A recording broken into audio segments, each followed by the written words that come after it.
orang yang mengalami komplikasi DM. Sebenarnya efektivitas klinisnya gini. Nah, tapi saat dalam analisis cost benefit analysis, ini akan kita konversi dalam satuan mata uang. Misal, satu orang kalau dia kena komplikasi DM, dia bisa menghabiskan biaya untuk pengobatan, negara mengeluarkan biaya untuk pengobatan dia itu misal 10 juta. Nah, ketika dia diberi obat B, dia bisa mengobati 10 orang yang komplikasi. Kalau dikasih obat B nih, dia bisa mengobati 10 orang komplikasi. Ya udah, berarti 10 orang komplikasi dikali 10 juta. Sama dengan 100 juta. Jadi, dengan obat B, kita bisa menghemat sebanyak 100 juta gitu. Karena 10 orang komplikasinya tidak mengalami komplikasi, bisa kita hemat biaya yang harusnya dipakai untuk orang komplikasi tidak jadi dikeluarkan. Jadi ini yang dimaksud dengan efektivitasnya dalam satuan mata uang, dikonversi dalam mata uang, biaya yang disimpan, biaya yang dihemat. Nah, hasilnya adalah dalam rasio manfaat atau biaya, rasio manfaat biaya, jadi manfaat atau benefit ini yang dalam satuan mata uang ini dibagi dengan biaya. Biayanya biaya apa aja? Biaya obat itu harganya berapa, biaya pengadaan, biaya rumah sakit, biaya dokternya, pokoknya biaya yang untuk pengeluaran obat B tersebut. Nah, hasilnya kalau lebih dari satu kan dianggap bagus, makin besar angka rasio manfaat biaya ya kan dianggap sebagai yang baik gitu. Atau bisa juga monetary dan benefit. Jadi kalau monetary dan benefit adalah benefit dikurang biaya. Kalau asal nilainya minus itu juga dianggap bagus. Tapi kalau minus dianggap jelek. Terus yang ketiga ada cost effectiveness analysis. Biaya setiap satuan uang, satuan mata uang, terus efektivitasnya di dalam satuan natural. Maksudnya satuan natural itu satuannya dikonversi ke yang macam-macam. Misal obat hipertensi, ya udah satuannya tetap dia efektivitas klinisnya bisa menurunkan 10 mmHg. Atau kalau obat kolesterol, dia benar-benar bisa menurunkan trigliserida 10 mg per desiliter. Ya udah tetap dalam konversi satuan natural yang tidak dikonversikan. Nah, ini satuan natural itu yang dikatakan seperti ini. Nah, hasilnya akan melihat biaya per unit efektivitas. Jadi misal obat sinopril maka 10.000 per penurunan mmHg tidak dikonversikan. Kemudian yang terakhir ada cost utility analysis. Biaya dalam satuan mata uang, efektivitasnya dalam bentuk kualitas hidup. Jadi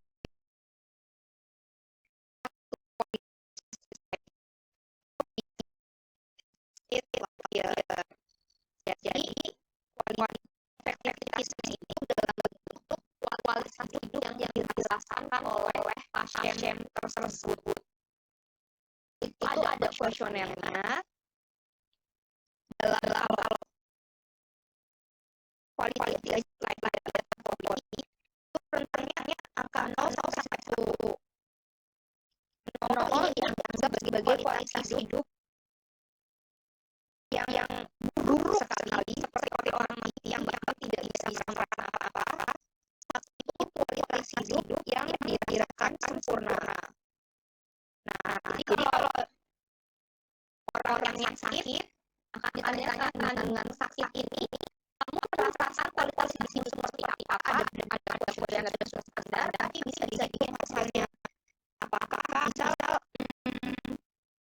pasien asma mungkin dia kualitas hidupnya 0,5 gitu. Nah, kualitas hidup ini selama berapa tahun? Bisa selama 5 tahun. 5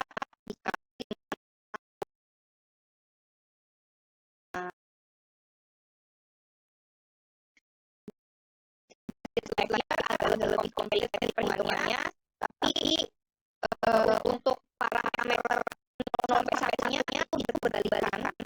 Jadi kalau bisa saat itu dianggap sebagai seperti kualitas hidup orang mati, 0 dianggap sebagai sempurna. Nah, nanti hasilnya biaya unit Rp10.000 per koli. Karena satuannya koli gitu. Sampai sini ada yang mau disikan kan? Ya. Nah, ini bisa dipakai kalau yang CMA karena dia hanya timbang biaya, maka biasanya yang ditanyakan dalam CMA berapa biayanya gitu. Nah, biaya ini ada yang perspektif pasien, ada yang perspektif bayar atau rumah sakit.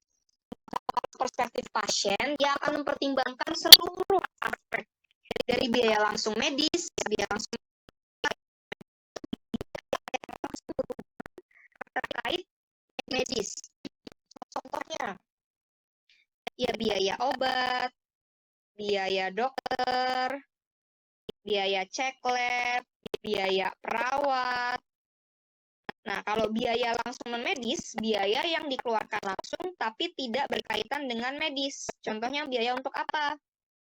Biaya untuk penunggu pasien, makan penunggu pasien. Misal dirawat di rumah sakit, yang dikasih makan cuma pasien kan? Nah, perawatnya kan butuh beli makan. Dia ngeluarin duit lagi. Nah, itu dianggap sebagai biaya langsung non-medis. Kemudian, selain biaya makan, biaya transport. Karena kan mau ke rumah sakit, kita butuh transport kan? Entah pakai Grab, entah pakai kendaraan sendiri, tapi kan ngeluarin buat biaya bensinnya gitu. Terus juga biaya langsung medis juga termasuk biaya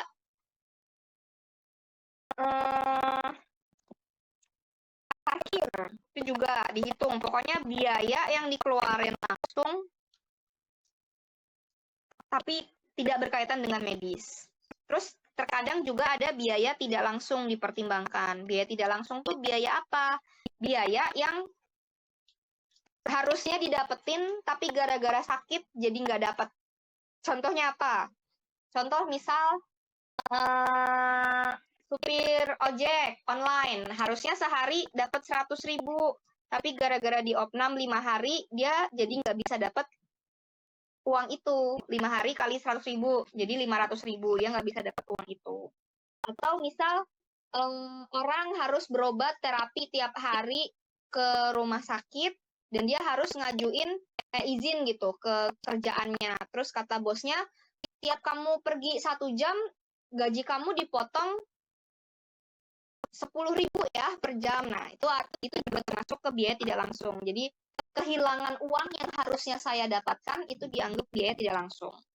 Nah, tapi kalau perspektifnya rumah sakit, ya dia mah cuma pertimbangin biaya langsung medis aja, nggak pertimbangin dari sisi pasien, entah itu mau biaya transport, biaya kehilangan uang gajinya, nggak dijadi pertimbangan gitu. Itu CMA. Terus kalau CBA tadi ya rumusnya pakai benefit dibagi cost atau total manfaat dikurangi biaya. Kalau CEA bisa pakai acer, ini hanya satu jenis obat. Kalau ICER itu adalah pembanding selisih 2 obat. Rumusnya adalah biaya dibagi efektivitas. Kalau ICER, selisih biaya dibagi selisih efektivitas.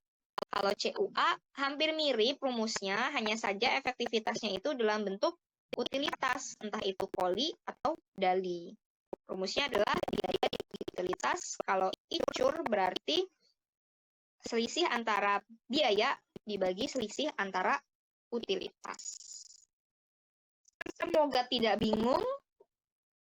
ada yang mau diskusikan dulu sebelum kita lanjut bahas ke soal? Aman ya? Kalau aman, kita lanjut ke bahas soal.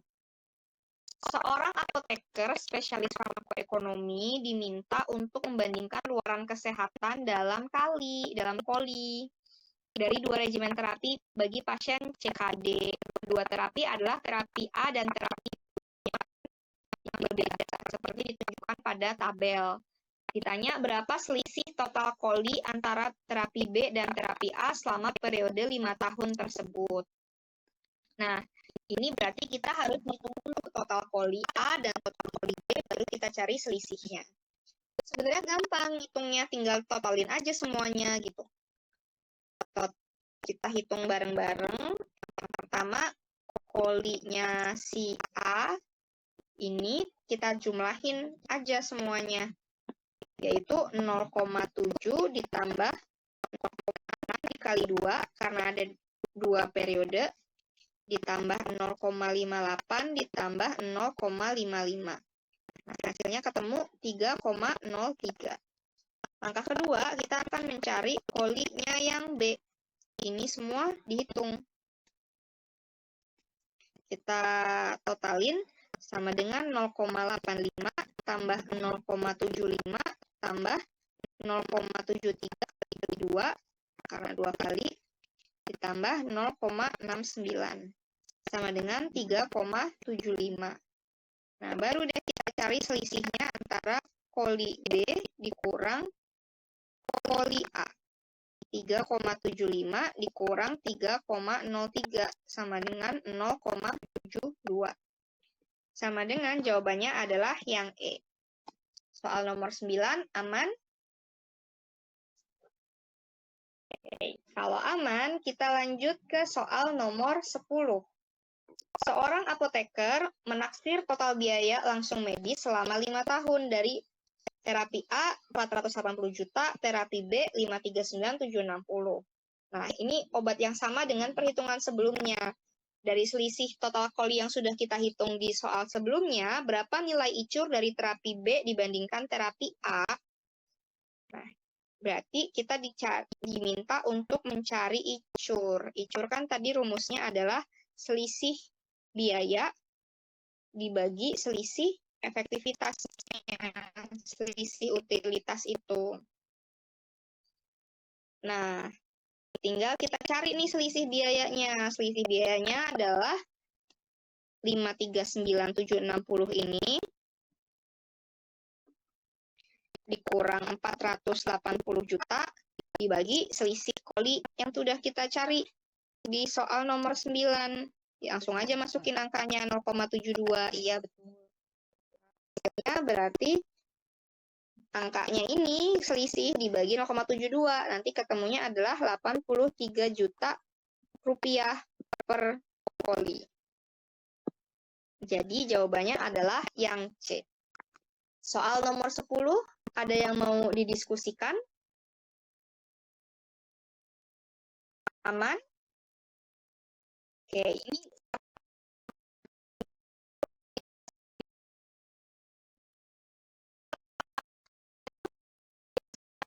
ekonomi itu gampang-gampang gitu. Kalau teman-teman lihat tadi soal nomor 9 dan 10 kan kayak penjumlahannya mudah-mudah dan gampang lah untuk dikerjakan. Jadi sayang kalau misalnya teman-teman tidak mendapatkan skor dari farmakoekonomi ini, karena mudah.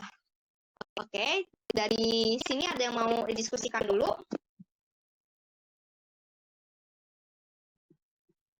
Aman? Oke, kalau aman, karena tadi kita awali dengan doa, kita tutupin juga dengan doa. Berdoa untuk kepercayaan masing-masing, dipersilahkan. Oke, selesai. Cukup sekian dari saya.